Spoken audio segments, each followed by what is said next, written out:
Terry Bollea was just another wrestler playing a small movie role until Sylvester Stallone said 7 words that transformed him into Hulk Hogan. What happened in that Rocky III makeup trailer over the next 20 minutes would shape Hulk's entire approach to fame, success, and using celebrity to help others, lessons he would carry for the next 40 years. Philadelphia, Pennsylvania. MGM Studios Lot, June 15, 1982. Early morning, 6:30 a.m. The biggest movie star in America is about to give career advice that will change wrestling history forever, but he doesn't know it yet. The sun is barely up, but the Rocky III set is already buzzing with activity. Trucks unloading equipment, crew members setting up for the day's shoot, the controlled chaos that comes with making a major Hollywood motion picture. This isn't just any film. This is the 3rd installment of one of the most successful movie franchises in history, starring one of the most bankable actors in the world. For most of the cast and crew, this is just another day at work on a guaranteed blockbuster.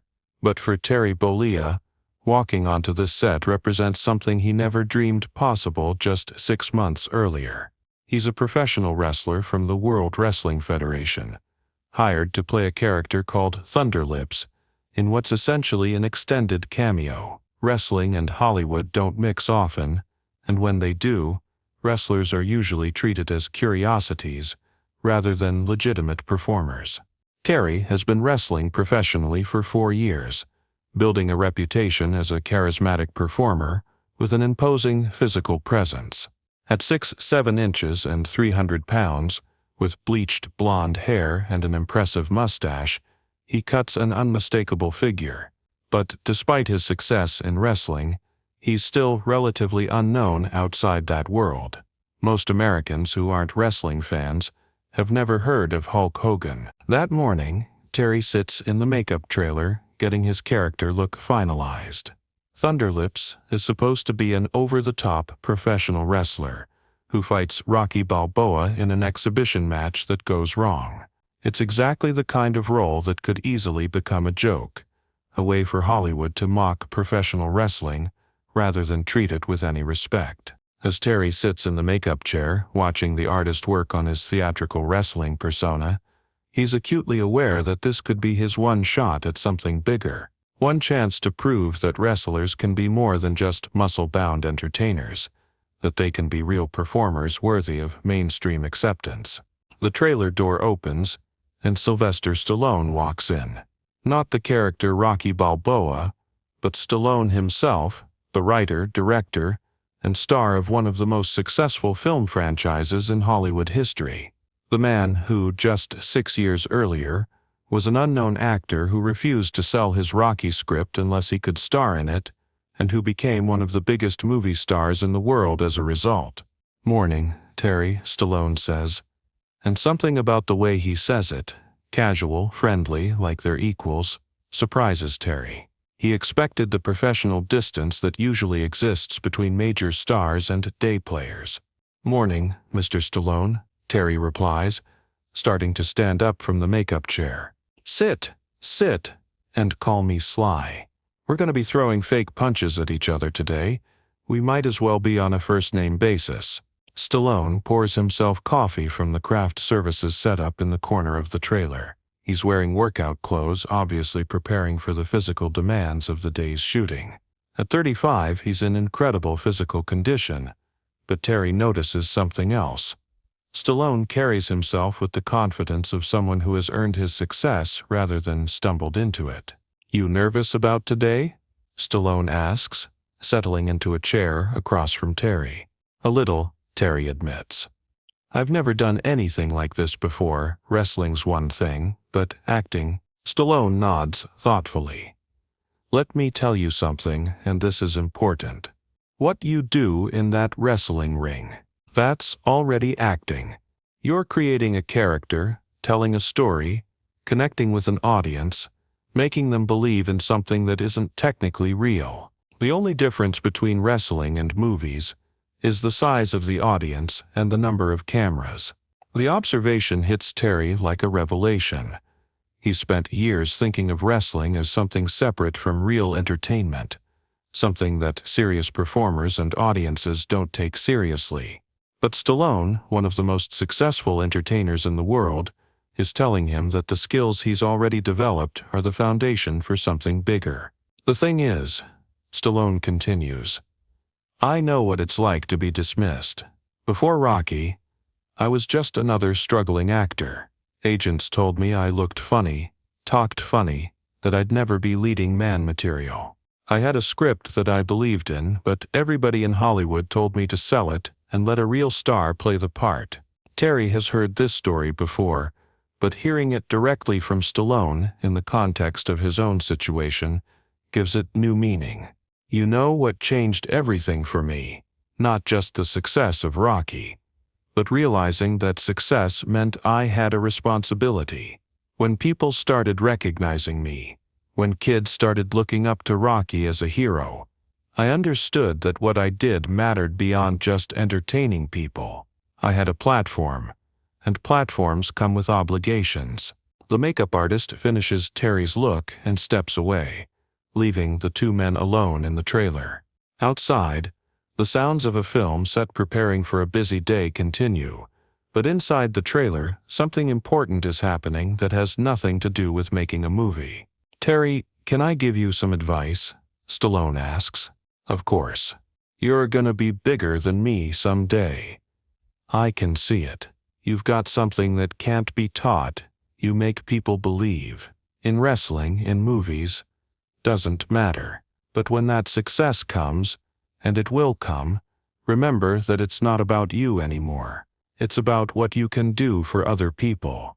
Stallone leans forward, his voice taking on a more serious tone. Fame is weird, Terry.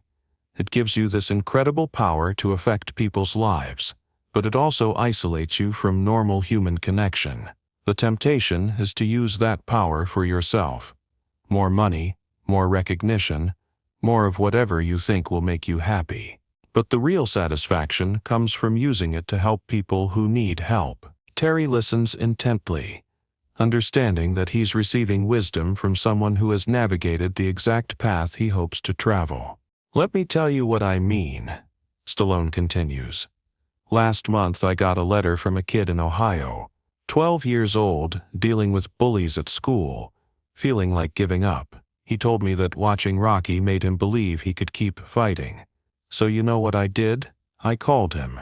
Spent an hour on the phone with this kid, just talking about how to handle difficult situations, how to find strength when you feel weak. Stallone pauses, making sure Terry understands the significance of what he's sharing. That phone call mattered more to me than any movie review, any box office number, any award, because that kid needed something that only I could give him, and because I was in a position to help, I had a responsibility to do it. The conversation continues for another 15 minutes.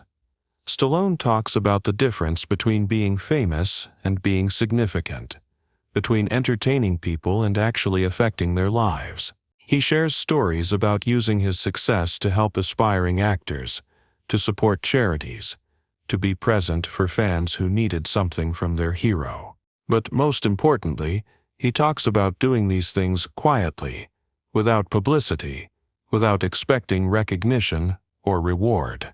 The best things you'll do with your fame, nobody will ever know about, Stallone tells Terry, and that's how you'll know they're the right things to do. When it's time to head to the set, Stallone stands up and puts his hand on Terry's shoulder. You're gonna remember this conversation for the rest of your career, he says. And 40 years from now, when some young performer is sitting where you're sitting right now, you're gonna pass along what I'm telling you today. The filming of their scene goes perfectly. Terry delivers exactly what the role requires. An imposing, charismatic wrestling character who can hold his own in scenes with one of Hollywood's biggest stars. But more importantly, he approaches the performance with a new understanding of what it means to be an entertainer, and what responsibilities come with connecting with audiences. Over the next several years, as Hulk Hogan becomes the biggest star in professional wrestling and eventually a household name around the world, he thinks often about that morning in the makeup trailer. Stallone's words become a guiding principle for how he approaches fame and success. When children start wearing Hulk Hogan merchandise, when parents trust him to be a role model for their kids, when his character becomes synonymous with heroism and doing the right thing, Hulk remembers Stallone's advice about responsibility and platform. And when opportunities arise to help people privately, sick children, struggling families, aspiring wrestlers who need guidance, Hulk consistently chooses to do the right thing without seeking recognition, just as Stallone taught him. In 1987, at the height of his wrestling fame, Hulk receives a letter from a young bodybuilder who dreams of becoming an actor, but has been told he's not leading man material because of his accent and unusual look. The letter reminds Hulk of his conversation with Stallone, and he spends an hour on the phone with the young man, offering encouragement and practical advice. The young bodybuilder's name is Arnold Schwarzenegger, and he will later credit that phone conversation with Hulk Hogan as one of the things that convinced him to keep pursuing his Hollywood dreams. In 1993, when Hulk transitions into acting with films like Mr. Nanny, he approaches every interaction with young fans the way Stallone approached his conversation with Terry in 1982, as an opportunity to pass along wisdom and encouragement to someone who needs it. The philosophy becomes central to everything Hulk does as his fame grows. During wrestling events, he makes time for sick children who have been brought backstage through Make-A-Wish programs. During movie promotional tours, he insists on meeting with local charities and youth organizations. During personal appearances, he looks for opportunities to connect meaningfully with people who need encouragement. Most of these interactions never become public. Hulk follows Stallone's example of doing good work quietly, without press releases or publicity campaigns. He establishes anonymous charitable funds, makes private hospital visits, and maintains personal relationships with dozens of families who have reached out to him over the years. The ripple effects of Stallone's 20-minute conversation extend far beyond Hulk's individual actions. As Hulk becomes influential in the wrestling industry, he passes along the same philosophy to younger wrestlers, encouraging them to think beyond their own careers and consider their responsibilities to fans and communities. When Hulk starts his own wrestling promotion later in his career, one of his non-negotiable requirements is that all his performers participate in community outreach programs. He creates systematic approaches to charity work, making it an integral part of what his organization does rather than an afterthought. In interviews throughout his career, Hulk often references the lessons he learned from that conversation with Stallone, though he rarely reveals the specific details. He talks about the importance of using success to help others, about the responsibility that comes with being a role model, about the satisfaction that comes from private acts of kindness that no one else knows about. When journalists ask him about his charitable work, he consistently deflects specific questions while encouraging others to find their own ways to give back. This approach, learned from Stallone, helps him maintain the privacy and authenticity of his efforts, while still inspiring others to consider their own responsibilities to their communities. In 2005, when Hulk Hogan is inducted into the WWE Hall of Fame, Stallone is in the audience. After the ceremony, they meet privately backstage for the first time since that morning in Philadelphia 23 years earlier. "You remembered," Stallone says simply. "Every word," Hulk replies. "And I've been passing it along ever since." Stallone smiles. "That's the point. That's how it's supposed to work." They talk for a few more minutes about their careers, their families, the ways their lives have changed since that morning in 1982. But mostly, they talk about the young people they've been able to help, the private moments of connection that never made headlines, but that mattered more than any public success. "You know what the funny thing is?" Stallone says as their conversation winds down. "I told you that morning that you were going to be bigger than me someday. But success isn't about being bigger, it's about being better. And you've been better, Terry. You've used what you were given the right way." This is the untold story of how Hulk Hogan learned to use fame responsibly.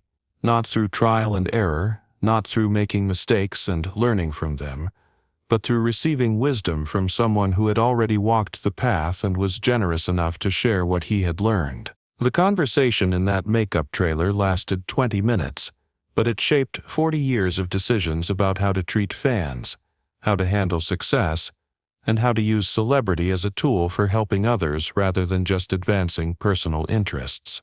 When people talk about Hulk Hogan's legacy, they usually focus on his wrestling championships, his mainstream crossover success, or his role in making professional wrestling a global entertainment phenomenon. But the more important legacy is the one that started with Sylvester Stallone's advice in 1982. The understanding that fame comes with responsibility, and that the best use of success is helping other people achieve their own.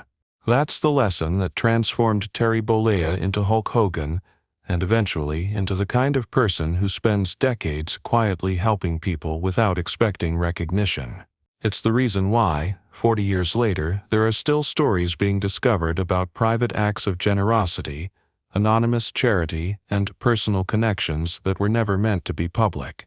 All because one morning in Philadelphia, the biggest movie star in the world took 20 minutes to teach a young wrestler what it really means to be successful. The conversation happened in a small makeup trailer between two men who barely knew each other, but its impact rippled through decades of decisions, influenced countless lives, and helped transform entertainment industry culture around celebrity responsibility.